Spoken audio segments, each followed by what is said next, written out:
Hello and welcome to episode 23 of Good Game Well Played. I'm Hingers and this is the ABC's only show on iView about people who play video games competitively. You know, I said that thing one week as a joke because, like, in the scheme of things, people who play video games competitively is kind of a niche interest. And the idea that the ABC would have, multiple shows about eSports when this one isn't even really officially a show, I find that idea kind of funny. And then last week I didn't say it because I was like, well, the joke's kind of run its course, it's done. But then someone in the comments was like, wait, so there is another esports show on the ABC? So now I'm like, I don't know, do I have to say it every week? I don't know, it's just a joke. And anyway, look, there's no other show on esports as far as I know. And there's been a huge week in news, so let's get right into it. The League of Legends World Championship continues across Europe. With the group stage finishing off last week, this week saw the quarterfinals take place in the famous Wembley Arena in London, where over 10,000 nerds came out to see 8 teams enter and only 4 leave. I mean, technically all 8 teams did eventually leave. I just meant that only 4 teams went on to the next round of the You got that right? Yeah, okay, cool. Friday morning Australian time, Europe's Origin took on Taiwan's Yo Flash Wolves in the best of 5 that lasted only 4 games. For the most part, the games were long and drawn-out affairs, each going past the 40-minute mark, and with league caster Monte Cristo tweeting out, "I'm pretty sure this series is the result of a scientific experiment designed to produce the most boring LoL best of 5. The most exciting moment of the match came midway through Game 1, when the French top laner Soaz managed a pentakill after his team took down Baron Nashor. Soaz gets a pentakill after Baron!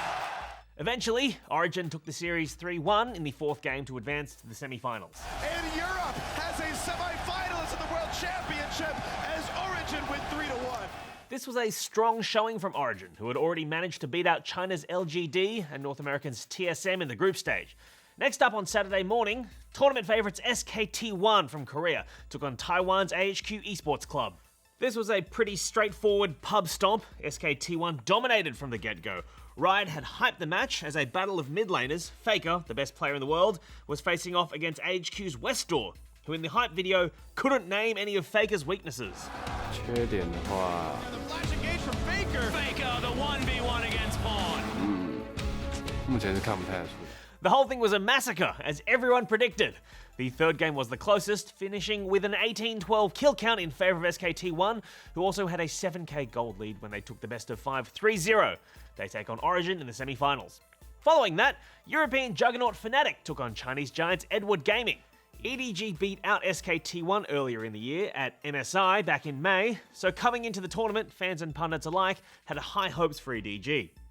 However, they failed to repeat that performance in the group stage, losing both of their SKT1 round-robin matches. Still, this showdown with Fnatic was tipped to be a close affair, but it was not.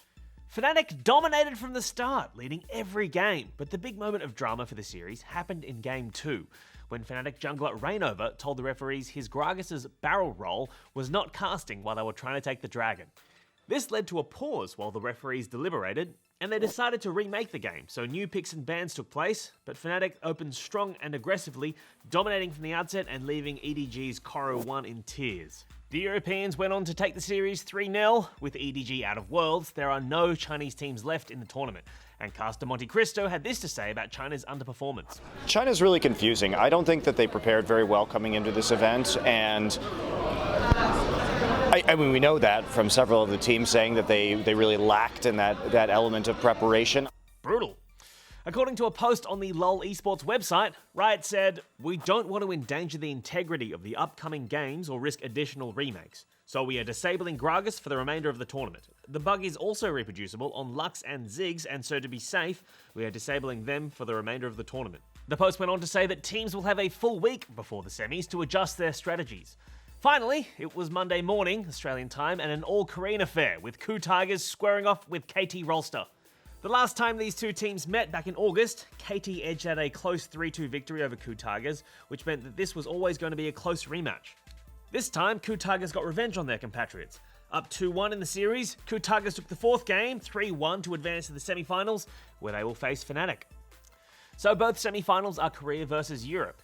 As someone who never really followed sport before I started following esports, it feels kind of weird sectioning off teams into nationalities or world regions. I know that in traditional sports that's just sort of accepted because that's how modern sport is. It's just kind of a proxy for, battles. But even in this modern context, saying something like Korea versus Europe kind of feels like you're describing a race war, you know? And I know I'm not. Like, I know logically that I'm not. But when you hear people say, like, oh man, you gotta respect the Koreans, like, I know what they mean, but it's still, like, unnerving. Anyway, moving on from League of Legends, in CSGO news, Russian esports team Virtus.pro are about to get a huge injection of cash. USM Holdings, a company founded by Russia's third richest man, Alisher Usmanov, has struck an investment deal with Virtus.pro that, according to a press release on VP's website, may exceed $100 million US. Translated from the Russian, Ivan Strashinsky, a USM Holdings board member, said, "I am confident that the support of the USM will give a new impetus to the development of this community and to bring his designs to a new level. Our main goal, the popularization of computer sport in Russia, and that it will serve as an investment, USM." That was Google Translate mostly. $100 million, that is so much money. You can buy so many skins with that.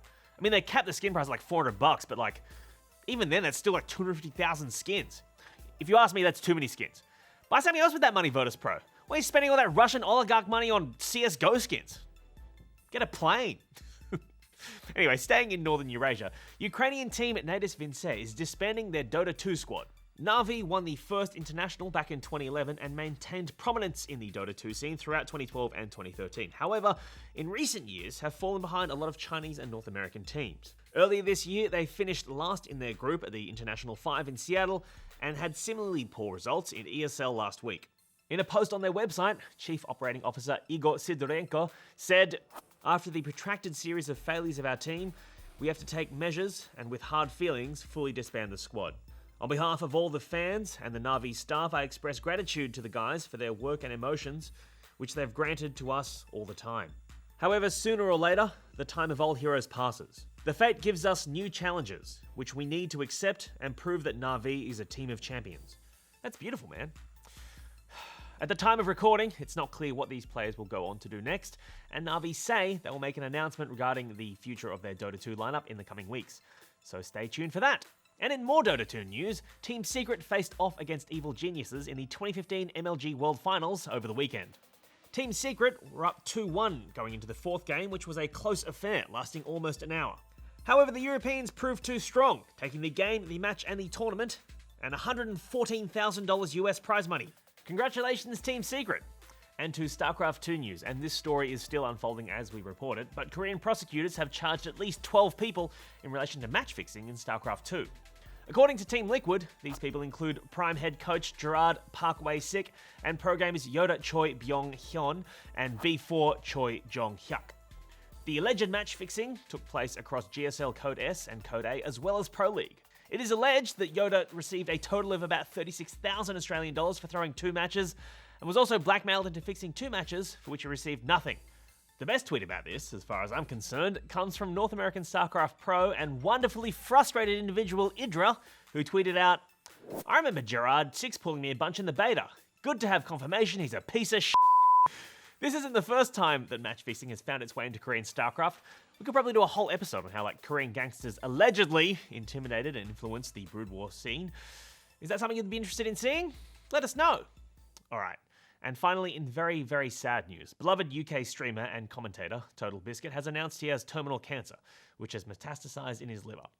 In a statement posted via Twitter, he wrote, "I'll be back on chemo in a few weeks, with the goal of pushing it back and keeping it there for as long as possible. I fully intend to be the outlier. The average is this way because most people that get this are old and not strong anymore. Who knows what they'll come up with in the next decade? I intend to beat it for as long as possible." I've been watching TotalBiscuit streams for years now, and his commentary and first plays and the support he's shown for the StarCraft community, particularly with Axiom, brought me and thousands of other people a lot of joy and happiness. And yeah, this is just very sad. But we all remain hopeful and wish TB the best of health in these troubling times. That's it for this week. We'll see you next week with Well Played. Hingers out!